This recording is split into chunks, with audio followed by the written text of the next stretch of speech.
Assalamualaikum warahmatullahi wabarakatuh. Alhamdulillah wassalatu wassalamu ala Rasulillah amma ba'du. Alhamdulillah kita telah sampai pada pelajaran yang ke-12, di mana pada pelajaran yang ke-12 ini insyaallah taala kita akan membahas tentang wazan atau rumus dari fi'il amar dan rumus dari fi'il nahi, fi'il sulasi mujarrad. Kita bahas terlebih dahulu untuk wazan fi'il amar. Untuk membuat fi'il amar ini mudah karena kita tinggal mengambil bentuk fi'il mudhari'nya, ya, misalkan yaf'ulu, ya. Yaf'ulu, kemudian huruf ya-nya kita buang, ya. Huruf ya-nya dibuang diganti menjadi hamzah, ya. Ya-nya diganti dengan hamzah. Kemudian hamzah ini kita beri harokat sesuai dengan harokat ain fi'il, ya. Sehingga kalau yaf'ulu, karena ain fi'ilnya dhammah, maka hamzahnya pun diberi harokat dhammah menjadi uf'ul, ya. Kemudian yaf'ilu, ya,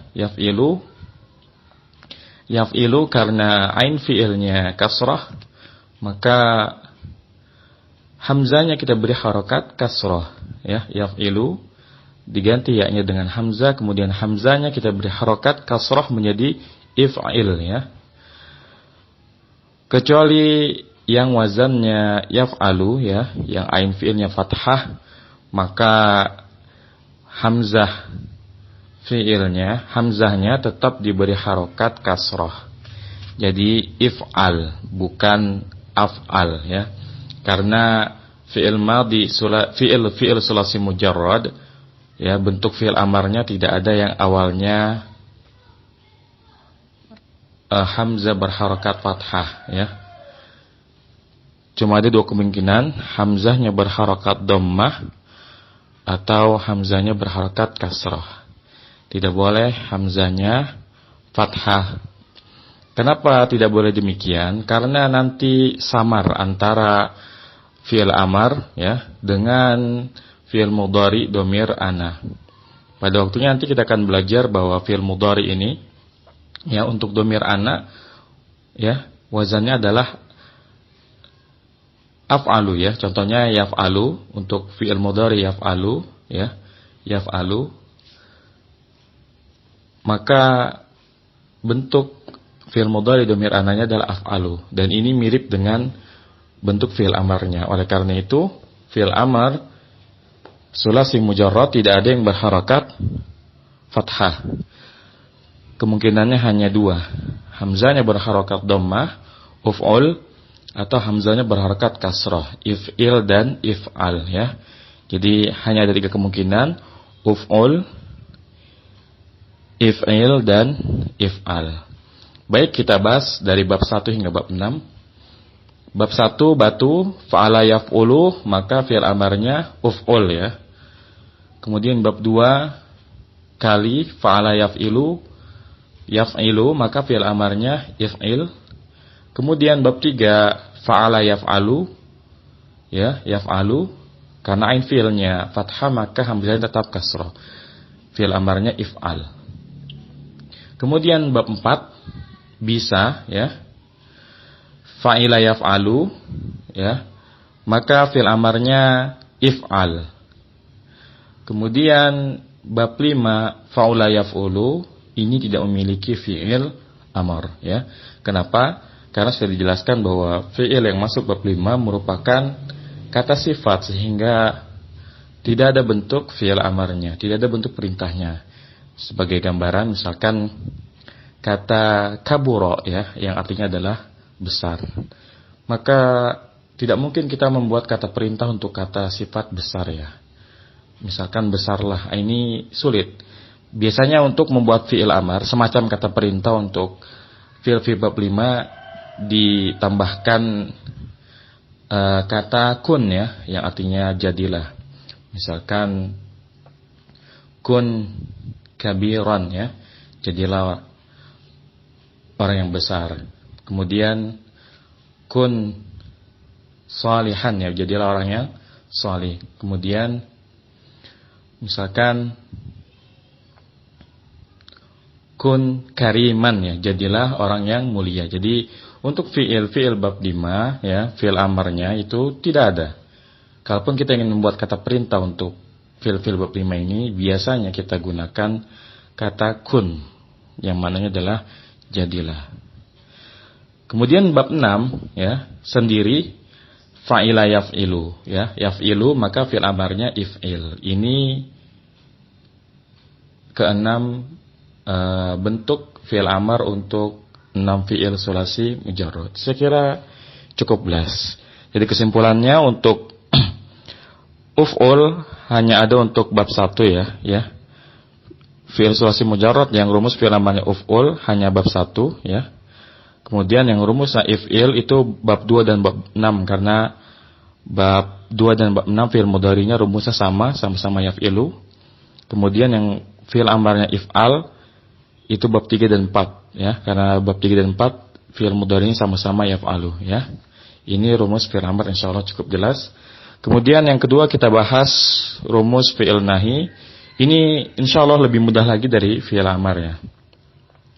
Karena tinggal kita tambahkan huruf la nahiyah di depannya, la larangan ya.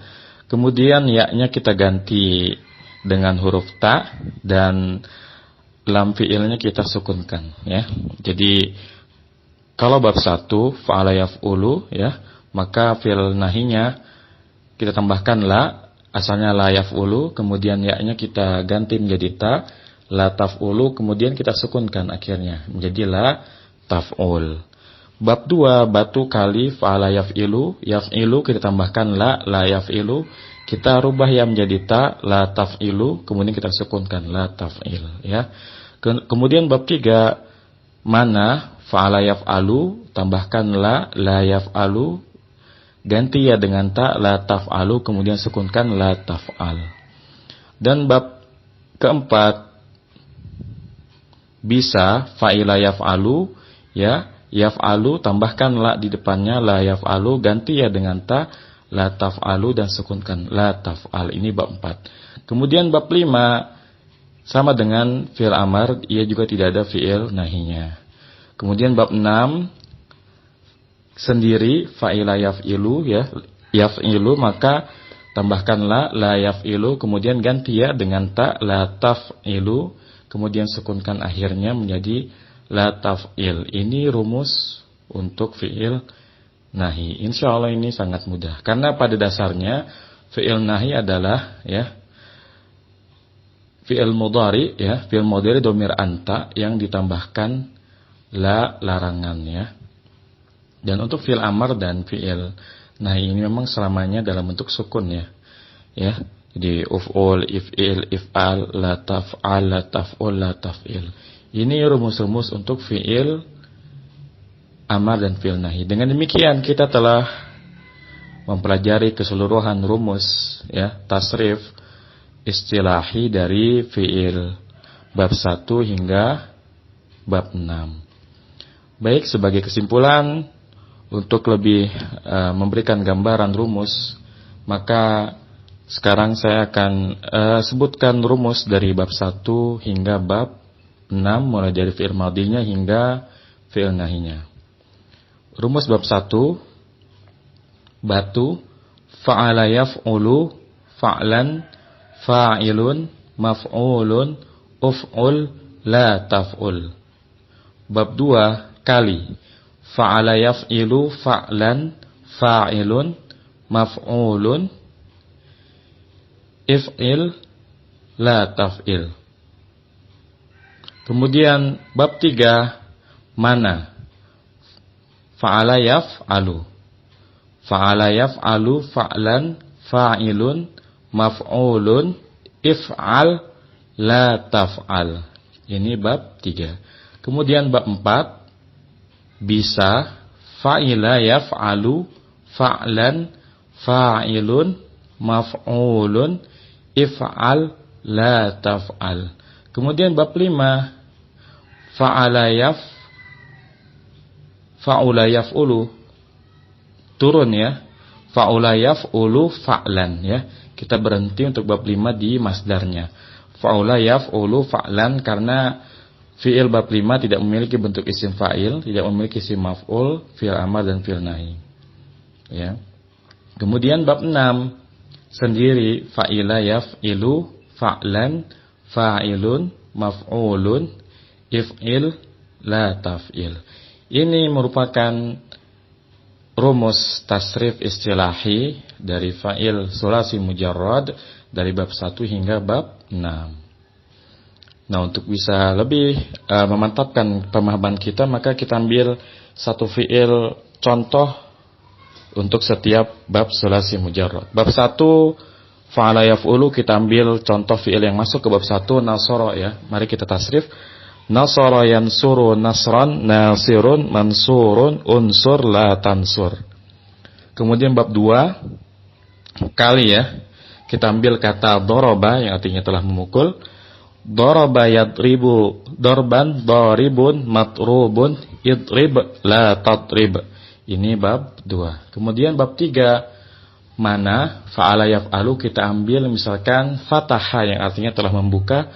Fataha yaftahu fathan, fatihun maftuhun iftah la taftah. Ini bab 3. Kemudian bab 4 bisa ya fa'ila yaf'alu, kita ambil kata alima yang artinya telah mengetahui. Alima ya'lamu ilman, alimun ma'lumun, i'lam la ta'lam ya. Kemudian bab 5 turun fa'ula yaf'ulu ya. Contohnya misalkan hasuna yahsunu husnan ya. Ini bab 5 tidak sampai fi'il nahi karena dia yang ada rumusnya hanya fi'il madhi, fi'il mudhari dan masdar. Kemudian bab 6 kita ambil yang masuk ke bab 6 sendiri fa'ila yafilu kata hasiba yang artinya menghitung ya. Hasiba yahsibu husbanan, hasibun mahsubun, ihsib la tahsib.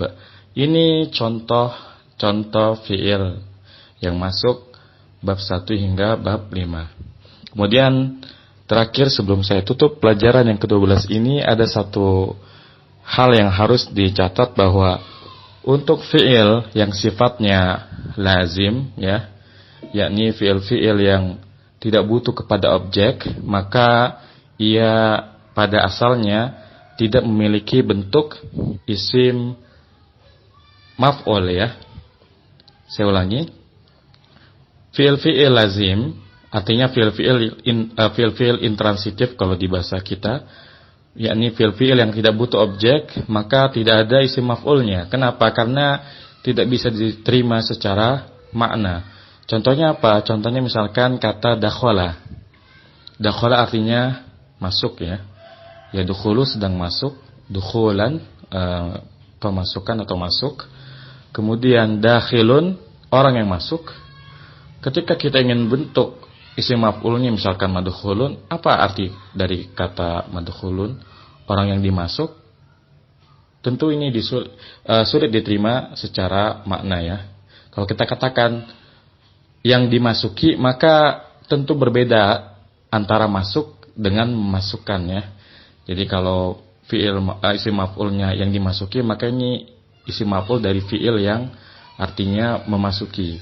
Beda dengan dakhala yang artinya masuk ya. Jadi untuk fi'il yang lazim yang tidak butuh objek, maka pada asalnya ia tidak ada bentuk isim maf'ulnya. Meskipun ada beberapa fi'il lazim yang apabila ditambahkan dengan huruf-huruf jar ya, seperti misalkan kata jalasa adalah fi'il lazim ya. Artinya tidak butuh objek. Beda antara saya duduk dengan saya menduduki. Untuk fi'il jalasa, apabila ia ditambahkan dengan ala, ya, contohnya al-majlusu ala, maka boleh. Artinya isim maf'ulnya boleh dengan catatan dia diiringi dengan huruf jar setelah kata isim maf'ulnya, seperti itu. Adapun untuk fi'il muta'addi yakni fi'il transitif, fi'il yang butuh objek, maka ia tentu memiliki bentuk isim maf'ulnya. Baik, Ana rasa untuk pelajaran yang ke-12 cukup sampai di sini, semoga bermanfaat. Wassalamualaikum Muhammadin wa ala alihi wasallam. Subhanakum bihamdika asyhadu an la ilaha illa anta astaghfiruka wa atubu ilaik. Wassalamualaikum warahmatullahi wabarakatuh.